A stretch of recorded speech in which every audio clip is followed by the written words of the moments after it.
नमस्कार साथियों, मैं अविनाश दास रेशनल कबीर यूट्यूब चैनल में आप सबका हार्दिक स्वागत करता हूं। जो साथी सब्सक्राइब नहीं किए हैं चैनल को सब्सक्राइब जरूर करें, शेयर करके अपने सभी मित्रों तक वीडियो पहुंचाएं और रेशनलिज्म को, तर्कशीलता को, वैज्ञानिक सोच को देश में जन जन तक पहुंचाने में मेरी मदद करें और देश की मदद करें।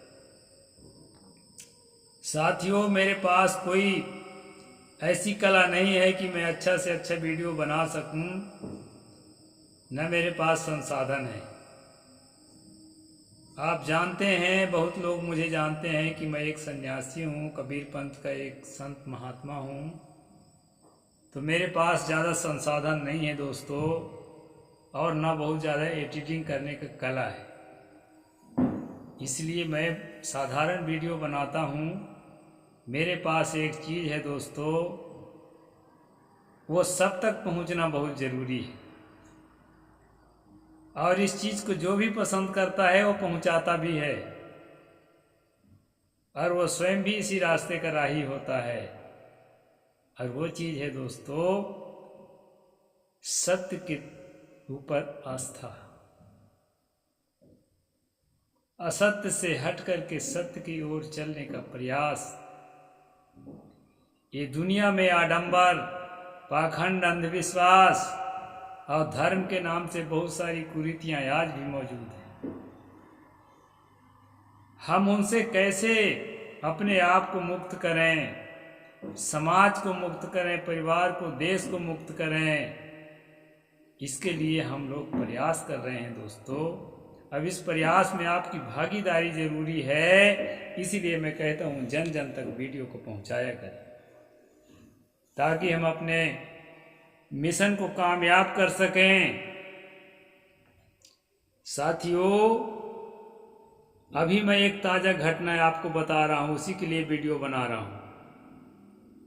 अभी कुछ लोग, कुछ अंधविश्वासी लोग एक मुर्गा को उसमें चंदन बंदन लगा करके, उसमें मंत्र पढ़ करके और बहुत सारा कुछ करके कर्म कांड मेरे आश्रम में छोड़ दिए। वो आश्रम के इर्द गिर्द ही चलता रहता है।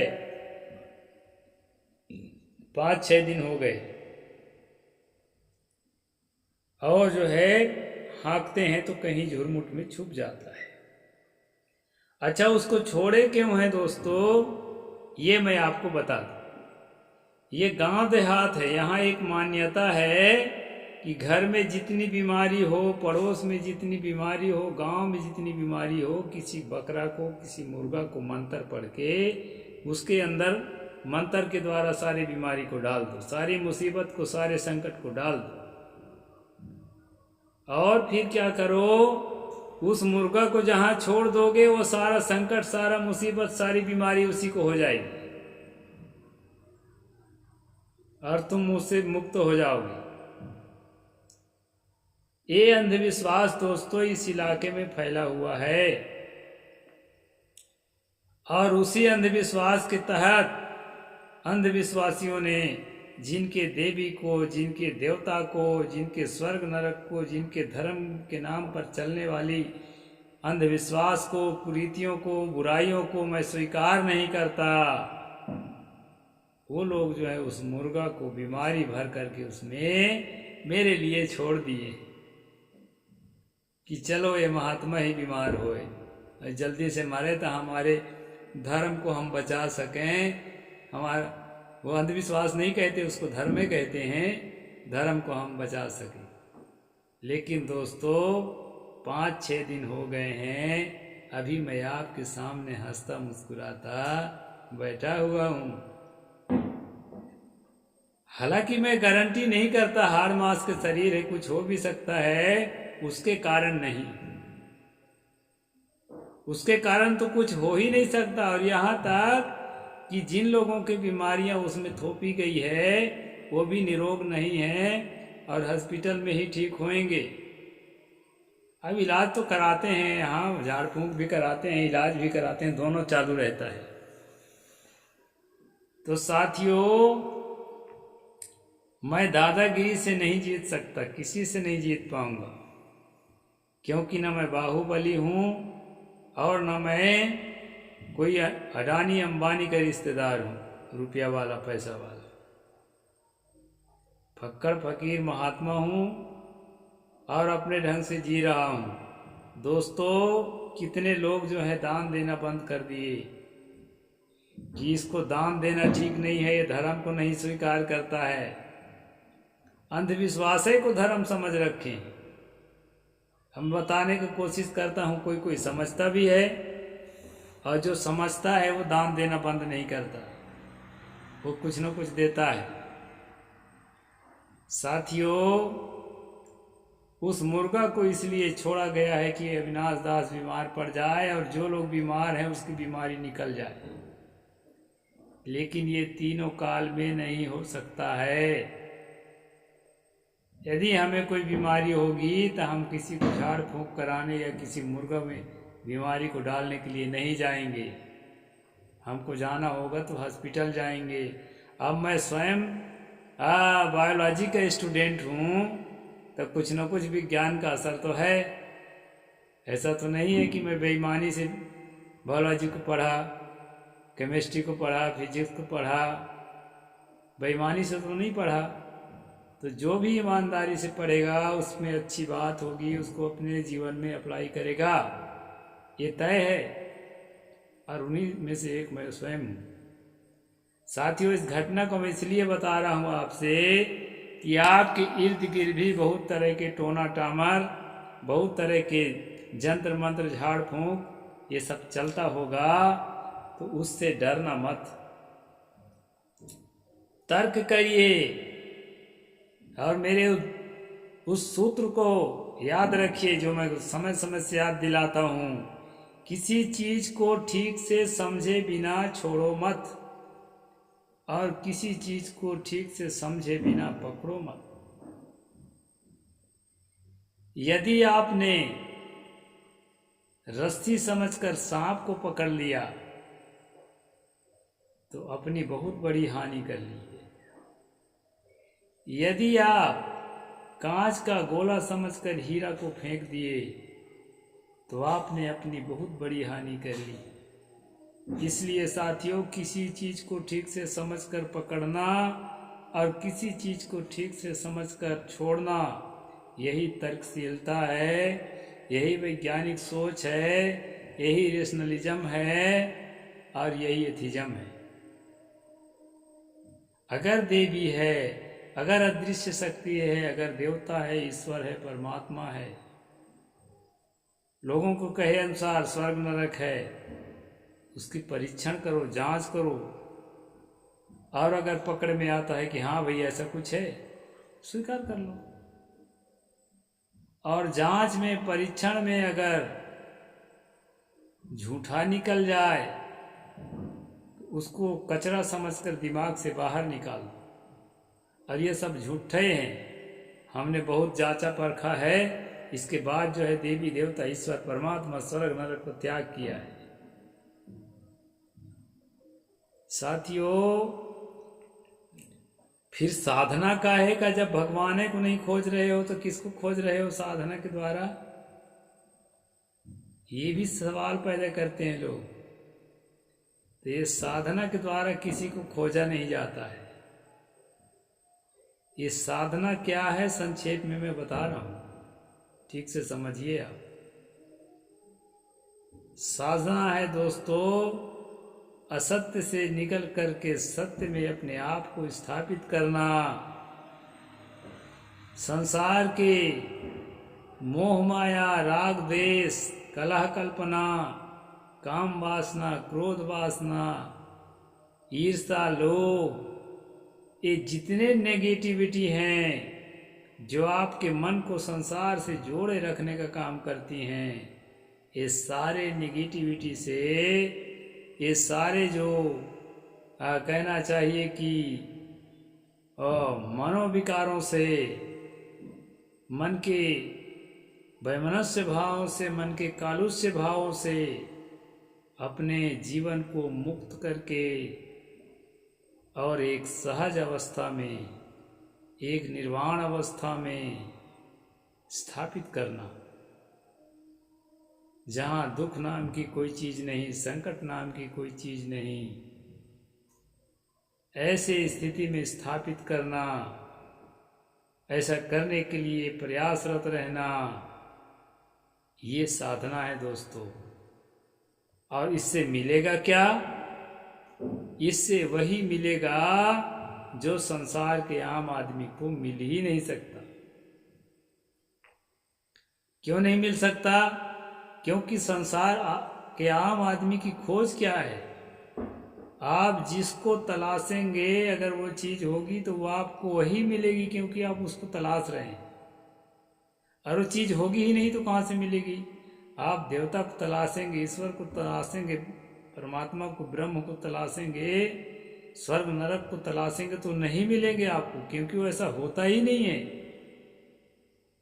लेकिन ये वास्तविक स्वर्ग, ये वास्तविक सतलोक, ये आत्म स्थिति, ये सहज अवस्था, ये निर्वाण अवस्था आपके अंदर सन्निहित है। इसलिए आप, ये तो मिला मिलाया है, इसको पाने के लिए कुछ खोजना नहीं पड़ता, बल्कि उन चीजों को खोना पड़ता है जो यहाँ तक पहुँचने के लिए अवरोध उपस्थित करते हैं। दोस्तों, साधना मन की साधना है, इस बात को समझें। एक पारखी संत ही इन बात को बता सकता है, इन बातों को। एक जो रेशनलिज्म को फॉलो करने वाला आदमी है, एक जो तर्कशील आदमी है, वही इस बात का ज्ञान रखता है और आपको भी ज्ञान करा सकता है। दोस्तों, ऐसा काम करने वाले को लोग दान नहीं देते, दान देना बंद कर देते हैं और हम लोगों को झेलना पड़ता है। जो समझदार हैं, इक्के दुक्के केवल वही दान करते हैं। तो इस तरह से आर्थिक रूप से गरीबी में जीना पसंद कर लो, लेकिन अंधविश्वास को पसंद मत करो, क्योंकि अंधविश्वास एक अंधेरा है, आपके जीवन को जीवन भर अंधेरे में रखेगा और मरने के बाद क्या होता है तो कोई नहीं जानता। इसी जीवन में सच्चाई को समझना है, इसी जीवन में निर्वाण अवस्था को, सहज अवस्था को प्राप्त करके उसका सुख भोगना है। और ये मिलता है, प्रयास तो करें। इसका प्रयास जो है मेडिटेशन के द्वारा, साधना के द्वारा, आत्म संयम के द्वारा, बाहर की चीजों से अपने आप को मोड़ने के द्वारा ये जो है प्राप्त होता है। और हम वैसे ही नहीं बैठे बक बक करते, नहीं तो कब के जो है लुढ़क गए होते। कुछ तो है, अभी कुछ है, उसको पाना है तो रास्ता भी यही है। इसलिए साधना करते हैं दोस्त, साधना में दम है। रही बात अंधविश्वास की, तो अंधविश्वास धर्म नहीं है, और अगर अंधविश्वास धर्म है तो धर्म भी त्यागने योग्य है। इस बात को आप सबको भली भांति समझना है। और दोस्तों, ज्ञान के मार्ग में, प्रेम के मार्ग में और आत्म स्थिति के मार्ग में, निर्वाण के मार्ग में गृहस्थी में रहते हुए भी प्रयासरत रहना है। अरे ना सही पूरा, थोड़ा सही कुछ तो मिलेगा, मिलेगा। जितना आप कर पाएंगे उतना मिलेगा, गृहस्थ को भी मिलेगा। सब कोई साधना करें और सच्चे संतों को, तर्कशील जो संत हैं उनको सुनें और उनकी सेवा सहयोग करें। ये आश्रम बिना पैसे का नहीं चलता है, इस आश्रम में भी पैसा लगता है। आने जाने वालों को सेवा करते हैं, आश्रम की व्यवस्था करते हैं। तो तर्कशील लोग ही तर्कशील को देंगे, राम भगत को देगा, अल्लाह भगत को देगा। और तर्कशील को नहीं देगा तो फिर कौन देगा? ये लोग तो वैसे ही खत्म करना चाहते हैं, बीमार करना चाहते हैं, मुर्गा छोड़ते हैं। ये थोड़े दे देंगे, इस बात को समझें दोस्तों। वैसे मैं अपने लिए नहीं मांगता, अपने लिए दोस्तों आपको मालूम है, कई वीडियो में बता चुका हूँ कि ये नयन सुधा आई ड्रॉप का काम करता हूँ मैं, जो कि बहुत कारगर है। जो है ये आँख में लाल पीला होना, जलन होना, दर्द होना, कम दिखना, दूर का न दिखना, सुई में धागा न डाल सकना, नज़दीक का न दिखना, बारीक अक्षर न पढ़ सकना, ये सब के लिए बहुत कारगर है। और किसी किसी को लंबा समय लेता है, किसी किसी को जल्दी से रोशनी देता है। लेकिन आई फ्लू जो होता है दोस्तों, आँख में कंजक्टिवाइटिस जो होता है, उसको तो ये एक ही दिन में जो है बहुत कुछ साफ कर देता है। और दूसरी जो कठिन बीमारियां हैं उसमें थोड़ा समय लगता है। लेकिन आँख के लिए बिना किसी साइड इफेक्ट के, और वैज्ञानिकों द्वारा ये परीक्षण किया हुआ है दोस्तों, इसके रिसर्च पेपर की कॉपी भी मेरे पास है।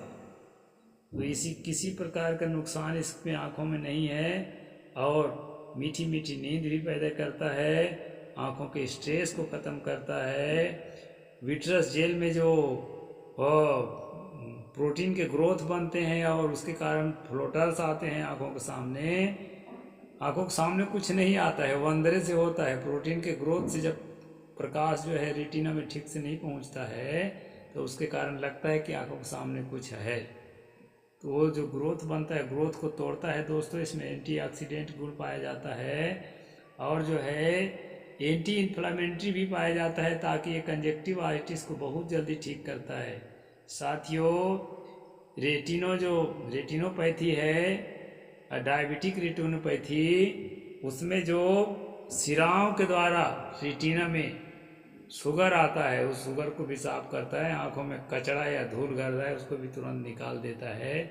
ये बहुत बढ़िया चीज़ जिसका मैं उत्पादन करता हूँ दोस्तों, गुलबकावली का अर्क है। अब इसका जो है आप प्रयोग कर सकते हैं। इसके द्वारा भी संस्था को कुछ बजट आ जाता है दोस्तों, तो आप इस माध्यम से भी मेरे से जुड़ सकते हैं, और संस्था को ये बजट तो देंगे ही, और इससे एक पंथ द्विकाज आपका अपना काम भी होगा।